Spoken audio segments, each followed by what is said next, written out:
Hello, everyone. I hope everyone is well. I hope you're doing well. I hope your families are doing well.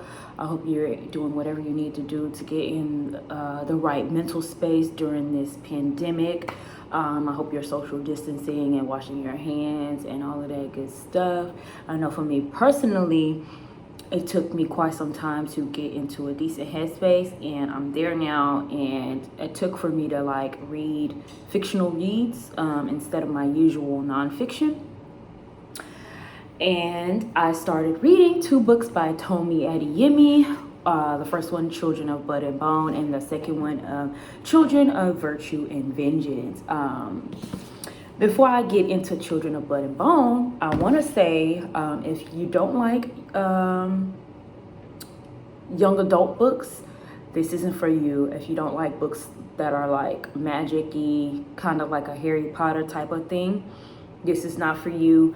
And third of all, I'm going to be spoiling some things. I'm going to try not to spoil as much as I can, but I don't know how else I can describe this book without spoiling the good tea. So first up, I have Children of Blood and Bone. Let me say I really loved this book. It had me pretty much engaged the entire time. Like literally no complaints. Like it literally was perfect, the perfect amount of fantasy and fiction of what I needed during this time. So if you're like me and you kind of need like a little mini escape, then this definitely will be a hit for you. I'm pretty sure I'm gonna butcher some of their names, and I was gonna look up how to say it, but I didn't want them to spill some stuff, and I didn't want to like kind of like subconsciously steal whatever people say in their reviews and put it in mine. So I'm just gonna be as authentic as I can, and if I pronounce their names wrong, then I don't know what to tell y'all. I'm only human. So the main character, whose name I probably will butcher, but is Zele. So she's about 17 years old, and she's pretty much, it has been entrusted in her to save magic for her entire town. A 17-year-old, y'all, got the responsibility of a grown-ass woman. That was mind-blowing to me, because she went through a lot of stuff. But so Zele, main character, she meets Amari, kind of like one of the main characters. And actually, let me rewind a little bit, y'all. I'm going way too fast here. Let me give you a little bit more background. So Zele, Z, my girl Z, she tells her brother like, hey, you don't really know how to sell the fish like that in the market, so I'm gonna go sell it for you, and I'm pretty sure that I can get more money for it than you. So she goes into the marketplace without her brother, goes alone, sells the fish, sells the amount that she said she was gonna sell it, and as she's leaving, this girl grabs onto her and says, save me, they trying to kill me, get me out this place. So that's Amari. Turns out Mari is the daughter of a king. So rewind. Zele is a Mahi. Mahi are the ones with the white hair. The king, to me, just seems jealous of the power that they truly possess. So he imprisons them. He charges them large amount of taxes on their stuff.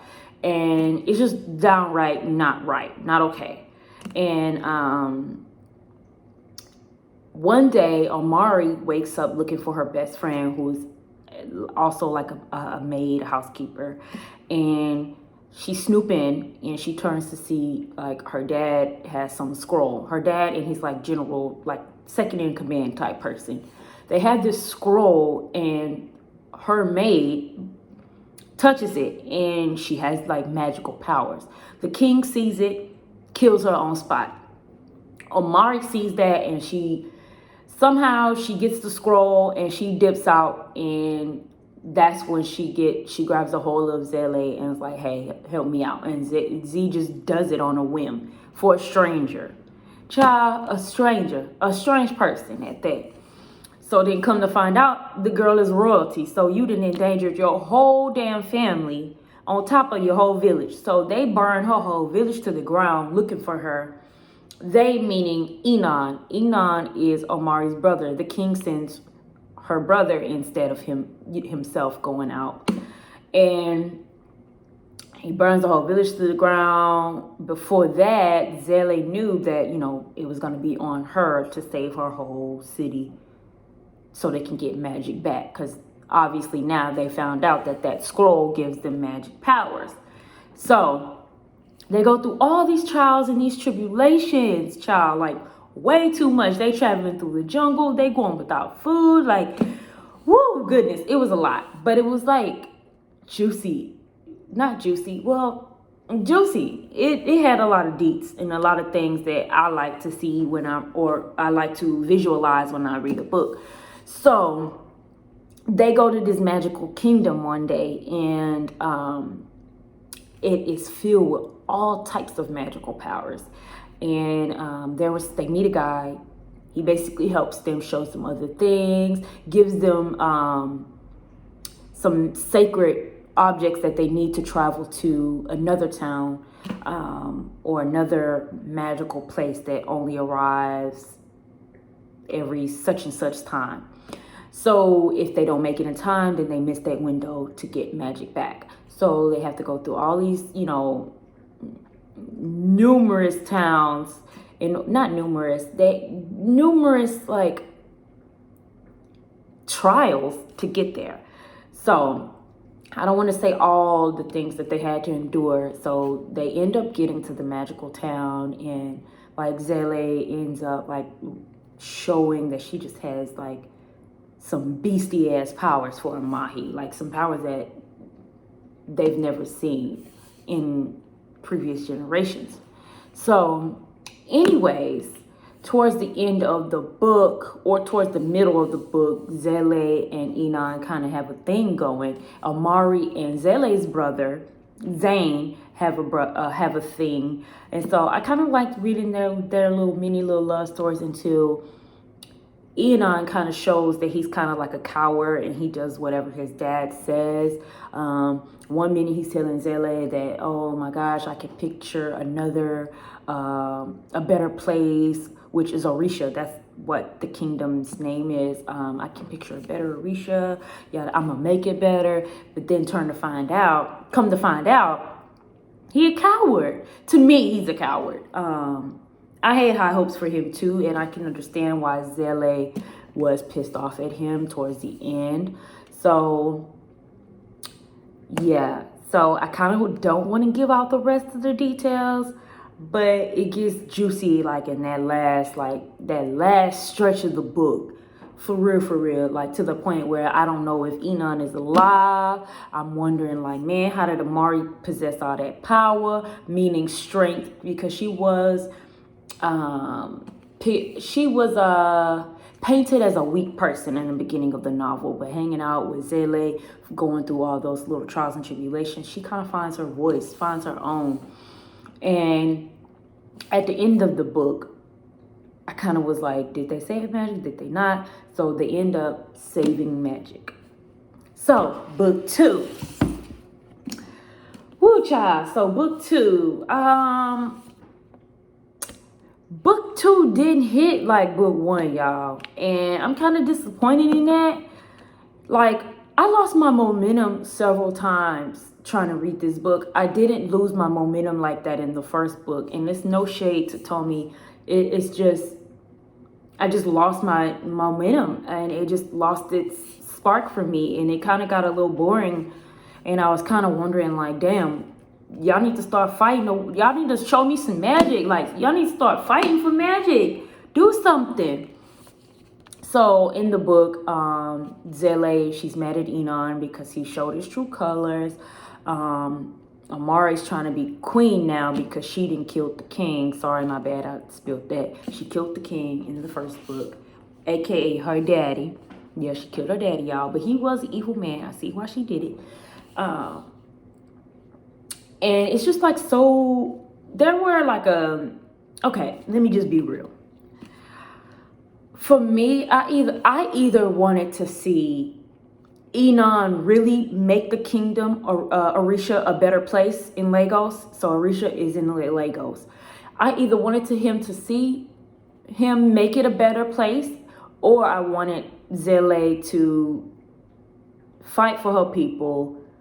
Zele, in addition to everyone else, fight for her people. Or, I mean, not or. I wanted her to see her fight for her people and then have Amari come in and be queen and then everything just be. But I feel like after reading the book, that might have been just wishful thinking, because in this book, Amari and Enon's mama, she's the villain. Way worse than the daddy, from what I can see, or from what we all can see, like once you read the book. And sorry guys, there's just a lot going on, but in a slow way, much slower than book one. For me, I was less in, like, I mean, I was obviously invested and I wanted to know what happened, but I was just less excited because I just lost my momentum in that middle. And as they ended it, you can kind of tell that it's gonna go to a book 3, but I honestly, personally didn't like the way that it ended. It kind of pissed me off a little bit. And it's like, damn, like, do I need to make my own ending, Tommy? You done pissed me off with this ending, girl. But the way she wraps it up is like, okay, I'm kind of scared to read book 3. Like, I don't even want to read book 3 now because the way that ended got me nervous. So yeah, I was kind of disappointed in book 2. I guess from a reader standpoint, I did like to see that the mom was like a villain and she was like much more powerful, like sucking the energy out of all these other people. Like, to me, that was kind of cool. But I didn't like how Zele was always mad all the damn time. She almost had a second love story with another guy that didn't pan out. I feel like I was just let down. Even Amari and Zane, which is Zele's brother, they almost had a love story, and then that died down. It was like, damn, I don't want to be sad every time I read it, and if I'm not gonna be, I guess, happy, then you need to hit me with some powerful ass magical stuff. But it was okay. Second book was okay. First book was on point. Would I still recommend that you read? I would say to at least read book 1. It is worth the read. Now, book 2, dry for me personally, but book 1, I'm glad I read. Book 2 is just okay. And that is upsetting for this cover to be so fire to me. But it is what it is. Maybe book 3, if there is a book 3, will be more fire than book 1 and 2. Who knows? If there is a book 3. But that's my review, guys. I want to know if you guys are reading. Let me know. And if you have read it, what are your thoughts about 1 and 2? 1 and 2. 2 and 1. All right, my loves. I hope you guys remain safe out there amid this pandemic, and I'm sending you all the love from the bottom of my heart. Thank you to everyone that watched my videos. Truly, truly, truly grateful for that. Stay safe, my peeps.